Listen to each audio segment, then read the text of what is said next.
Kemudian Pak Dirjen, kepemimpinan Indonesia dalam ASEAN 2023 ini juga sebagai momentum untuk menjawab tantangan kesenjangan digital di kawasan Asia Tenggara. Kemenkominfo ini juga memiliki untuk mendorong begitu Pak agar posisi Indonesia ini dapat maksimal untuk potensi keketuaan digital ASEAN. Seperti apa Pak dukungan? Iya, jadi memang agak berbeda antara KTT ASEAN ke-43 atau juga yang ke-42 ya dengan G20. Ya, di G20 ada namanya Digital Economic Working Group. Digital Economy Working Group, DEWG, dan focal point-nya itu adalah Kominfo.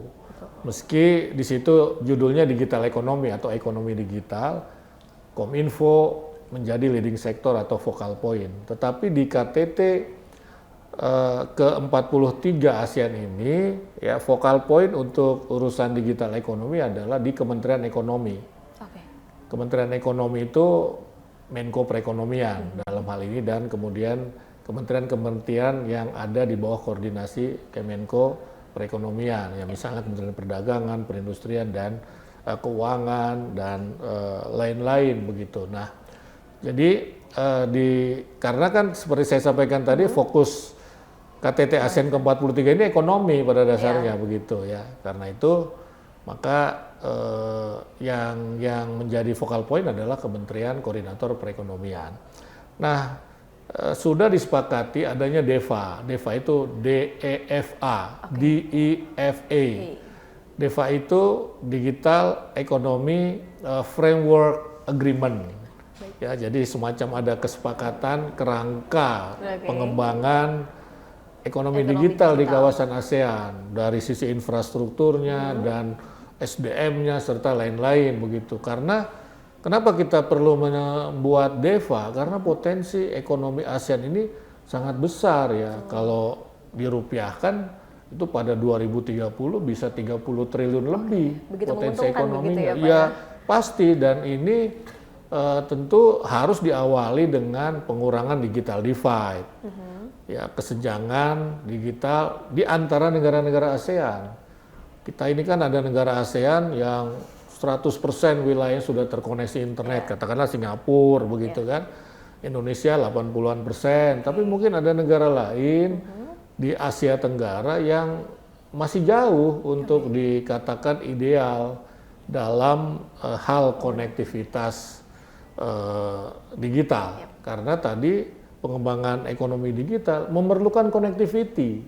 Ya, misalnya kita sudah mulai menerapkan yang namanya pembayaran digital bersama di antara negara-negara ASEAN.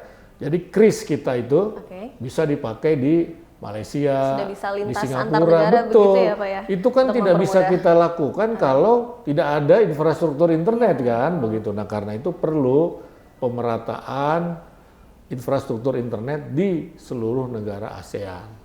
Baik, sehingga dukungan yang dapat Kementerian Kominfo berikan ialah dengan memberikan infrastruktur.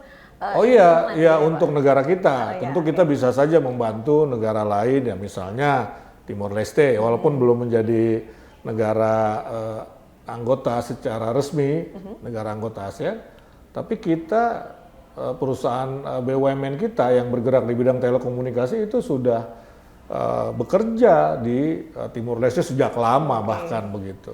Baik, sehingga ini secara bahu-membahu begitu ya Pak, untuk saling mendukung. Iya, harus semua begitu, harus semua bersama-sama mewujudkan itu. Kalau tidak ya tidak bisa, kalau cuma 1-2 negara saja yang concern. Baik, berarti dapat dikatakan sejauh ini implementasi dalam mewujudkan hal tersebut ialah dengan penggunaan KRIS antar negara penggunaan juga, pembayaran digital. Iya, pembayaran digital di negara-negara Asia Tenggara. Sekarang mungkin baru beberapa ya. Indonesia, Malaysia, mungkin Singapura begitu ya.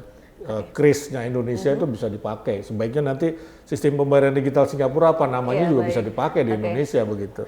Bahkan kemarin dalam acara OJK begitu ya Pak, yang menghadapi inklusivitas tersebut begitu sudah mulai bisa dicoba begitu Pak menggunakan KRIS dengan untuk mentransfer ke negara lain gitu dan langsung terkurasi antara mata uangnya begitu Pak. Oke, kita juga dalam penyelenggaraan KTT ASEAN ini tidak terlepas dari adanya fasilitas media center yang tengah kita rasakan saat ini begitu Pak. Sejauh ini apakah mungkin sudah ada masukan dari para jurnalis begitu Pak mengenai penyediaan Iya, fasilitas ini? kalau yang saya dengar mereka mengomentari ini baik, megah begitu kan, dengan fasilitas yang sangat memadai, yang membantu ya atau memudahkan tugas-tugas jurnalistik teman-teman media. Ya kita siapkan working space yang luas dengan 240 PC, tapi yang tidak ada PC-nya kita koneksikan dengan bisa laptop ya, kemudian jaringan internetnya 10 GB per second, Gbps, begitu 10 Gbps, ada dining room, ya ada press conference room, lengkap gitu ya Pak lengkap, ada klinik bahkan ada relaksasi, kursi pijat. Kita siapkan juga media booth buat media-media yang membutuhkan media booth. Saya lihat media-media asing yang banyak memerlukan media booth begitu. Jadi saya kira ya ada musola juga, toilet, bahkan ada juga toilet mobile toilet, portable toilet yang bisa dipakai untuk mandi.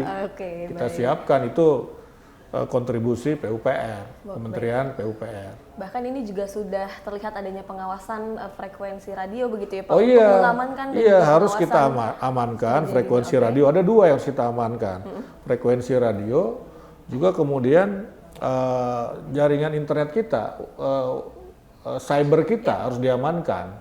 Ya, frekuensi radio diamankan oleh SDPPI. Ya, balmon kita, balai monitoring itu terus memonitor, dan untuk keamanan cyber itu ada PDSI dan BSSN. Dibantu juga Cyber Polri begitu ya. Iya, jadi kita harus kolaborasi seperti dulu di G20 kita itu kan dikawal oleh PDSI dan BSSN sehingga website kita itu aman, website g20.org itu aman begitu ya, karena memang ya siapa tahu banyak yang mencoba menghack, menembus gitu begitu. Jadi kita lakukan pengamanan ya secara penuh lah begitu. Oke, Pak Dirjen, terakhir mengenai pelaksanaan penyelenggaraan KTT ASEAN ke-43 tanggal 5 esok, kegiatan yang akan dilakukan pada esok hari, apakah mungkin ada sambutan atau bersama? Ya, ada pembukaan tentu oleh Presiden Jokowi. Ya, kemudian juga ada speech para head of state ya atau head of delegate. Ke-11 negara ASEAN ini hadir ya Pak? Iya, ke-11 negara ASEAN ini, ke-10 negara ASEAN plus Timur Leste, karena Timur Leste masih dalam proses.